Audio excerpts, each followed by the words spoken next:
مفتی گوهر علی شاه صاحب د تنگی مفتی صاحب وابیان چیلنج کو ورته ویل چې دا مجسم دی او د دې چې څومره د ټاپ وهابیان مناظرین د خپل یری ورته ټول کینول ټول ورته راغونډ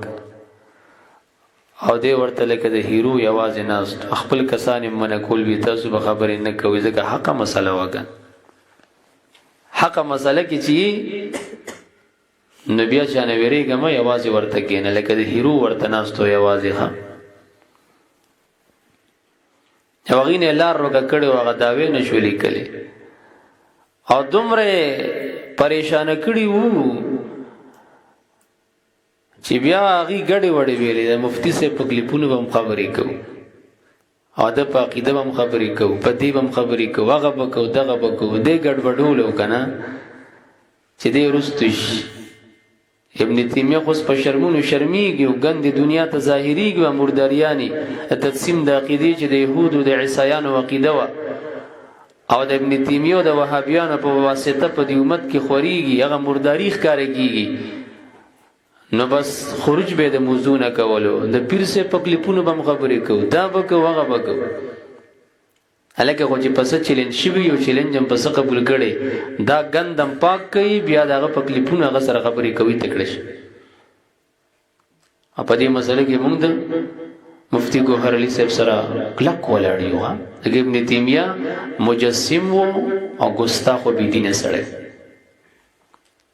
په حق دې په دې مسله کې دې په حق دې موږ سره ولاړی اسړې چې په حق اسی په دې مناظره کې هیرو ښکاری څنګه د هیروګانو کارونه کول نه پیروبو او نه سم مسله ولکه د هیرو ورته ناست او د مناظره خبره چې راغنو مدیوس اړې راړې رست کیږي او شیخ امین چې بیا جواب کولو وی دې تنگی کې یو مولوی مفتی صاحب دی وی زبر سره تعلق ساتم او زم راځم وی دې د پاره زم یې زویم چې ګوره کرا وړي دې بګلګ اخلاق نه خدي او هغه می سه غړي وړي ویلې دی شیخ الاسلام پسې غړي وړي ویلې دی ډیر داغه وی چاوي خطا شوی دی نو دا خو صحابم خطا شوی عبد الله بن عباس صاحب خطا شوی سلور امامان خطا شوی نو موږ زغی ته دواله مدول وایو صحابو ته د خطایا نسبت خطاکارا دغستا د خطاکارای غلوی دلیل له ته خېټی نه لګي حکم مسلو کې چې تاغي خطا غني د غیر رجوم ثابت ده پادشاه سلور امامان دی خطا شوی دی هغه فروعي مسلو کې خطا شوی دی او داغي خطایم ستا غوندي د اخر زماني مولا زمون پوړان دي نشي ثابتول کینه دا غزو دا میدان دلاندې مقلدین او اقوال باندې پیش کې وراشه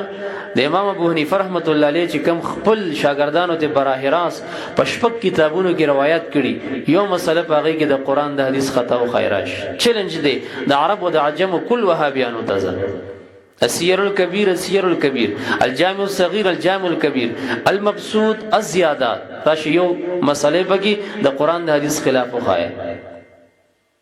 دا باندې چې شامی د لیکلي ولمګری د لیکلي د فلانی د لیکلي دا خو مقلدین دي خطا کی مونږ د دې تقلید نه دی کړی مقلد کناقل قول زما د مقلد او د امام سی وی فبالراس والعين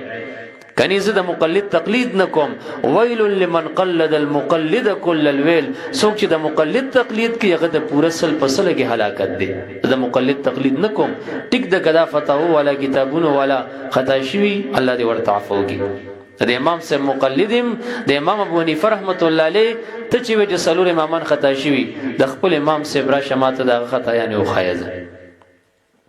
او کبیا اجتهادی خطیه د مجتهد نکیږي د اسماء او د صفات او د ذات الباری دغه برکه خو خطا نه د کړي کنه تیم د تیمیه را لې په صحابه او په سلور امامان یو قیاس دا ناوله مرده تدا پاغي قیاس د خود اسماء او صفات او مسله کې خطای کړي دا دوالم دې مدولم دې او په افلام سره دوالم مدول مجسم ګرځیدل په جسمیت تصریح کړي دا